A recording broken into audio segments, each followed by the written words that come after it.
Shout out sa ating mga katiits, no? Luzon, Visayas at Mindanao. So sa mga ating mga katiits, mayroon tayo ipapakita mamaya na video vlog sa atin tungkol sa ating area na mayroong nagpalapit sa atin isang babae tungkol sa isang tangke na nakahinala kasi dati na yan panahon pa ng hapon. So gusto daw yung balikan ng hapon kasi gusto daw sirain nila yung tangke na yan, yung papakita ko niya sa binyo, pero hindi na pumayag may-ari kasi private na. So alam na nila mayroong nakabaon. So napakaswerte tayo kasi lumapit yung may-ari sa atin. So kilala rin natin. So matagal-tagal na daw niyang tinatago yan kaso hindi na sinasabi. Baka mamaya daw lusubin niya ano kunin ng GM, alam yung mga GM. So natatakot siya. So kakilala man na niya tayo. So lumapit siya sa atin at bago siya lumapit sa atin ay nagmasid mo siya kung ano ba tawang pagkatao, baka madamot daw, ganyan-ganyan, baka daw mamaya pag mayroon aalis na tayo. So what's up mga katis natin, nanonood ng YouTube channel, no? So panoorin nyo lang maya ang ating video. Ito po itong tungkol sa isang tangke ng hapon dati. Napakasulit talaga. So sa mga ganyang sitwasyon, sa mga ganyan na lalo mag-solid, tapos yung bakal kitang-kita mo talaga na napaka-old yung bakal. Hindi tulad ng kabilya natin ngayon, napaka-tigas talaga. So mahirapan ka pag metal detector ang ipaghanap. So mga ganyan, ang gagawin natin is locator or aurameter. Yan maganda. So kahit gamitan mo ng 3D scanner yan, minsan magpupula yan kasi mayroon siyang content iron na metal na napaka-solid na metal, yung hindi tulad sa ating metal ngayon. So sa ating mga katiis na nanonood ng YouTube channel, no? Pwede kayong mag-message sa atin, pwede kayong mag-message sa Mindanao Hunter Sign sa atong Facebook page, lalo na sa ating mga katiis na marami talaga napakagandang sign. So marami nag-message sa atin, Nueva Ecija, Nueva Vizcaya, Camarines Sur, Tacloban, Malitbog, Maasin, Ormoc, Butuan, Agusan del Sur, Surigao del Sur, Mati, Tagum, Davao, Sarangay, Jinsan, Cotabato, Isang Tawi-Tawi, at mayroon parang Lanao del Norte at Lanao del Sur. So marami pong nagpabasa sa atin ng sign. So sinasabi ko sa inyo, hindi po si Shopee at Lazada ang nagbabasa sa mga sign nyo. Tingnan nyo, di ba? Nagbabasa ba si Shopee at si Lazada sa mga sign nyo? Wala.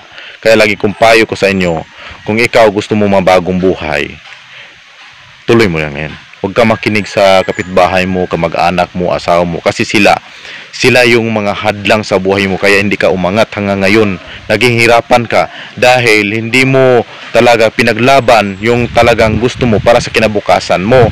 Tingnan mo ako, di ba? Ano lang ako dati. Siguro kung hindi ako nagsikap, sana hindi ko maabot ng ganito. Maraming nagbago sa treasure. Ikaw lang ang kulang. Kung ikaw nanood ng video nito, ikaw ang kulang. Bakit? Hindi mo pinaglaban, mas pinairal mo yung sa Bisaya katapulan. Yung talagang sinasabi nilang katamaran. Nakahukay lang 2 bisis. Ako ilang bisis na ako naghukay. Pagtingin ko, umaabot ako ng 12 feet, 13 feet, 15 feet.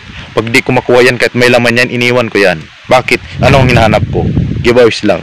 Paano na yung lalim? Hindi natin alam makuha natin yan. Bakit? Maraming trap yan bago mo pa makuha yung mga malalim, yung mga malaking deposito. Oh, malaking deposito. Usapan natin malaking deposito. Malaking pera. Pero, paano mo kukunin?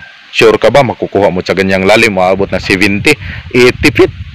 Kaya mo bang kunin yan? Kung mayroong water trap, napakasayang mong gastos dyan. Dapat mautak tayo sa treasure. Kibawis muna bago yung malaki. Okay lang, may sobra ka na. Okay na yung panggastos malaki. Pero yung pera mo, kakuha ka lang, tapos marami ka pang bilhin, mayroon ka pang mga negosyo, gusto mong ipatayo, huwag mo na. Hayaan mo na. Tago-tago muna.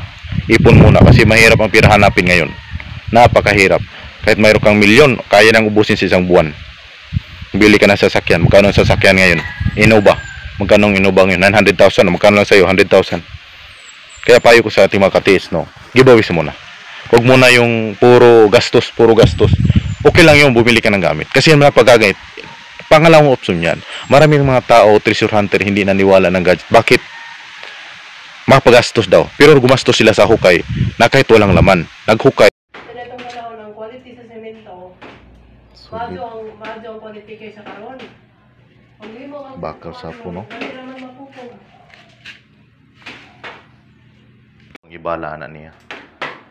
Mo lagi nga. Ang pagkuan ng ani kay daghan kay bakal. Ma-feel man ako ngayon mga ay bakal na. Naa. Dili sila mohimo og solid kung walay gibala. Ang ilang mong experience sa inani maghimo lag solid. Ang gold mo ni makapaligon sa ilang gihimo. Oh, mo na ilang alawan bilang marog ilang statue ba. Kana maghimo sila tuloy naman ay gold. Oo ba? Pero ina ni solid kung sila na dun mismo nakuha na ni. Kay, imposible ka ano di. Naibala. Di sa basta-basta. Kay blue makaang tunga. Tunga na. Nya do ka buk kilid puti. Oo, balik. Ito man mo papapapa.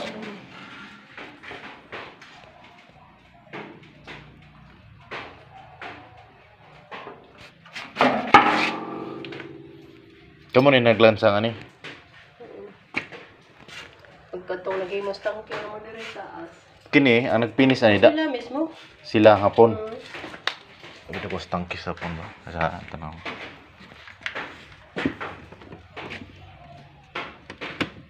Di ma Pintasag tangke. Sa duha tulo.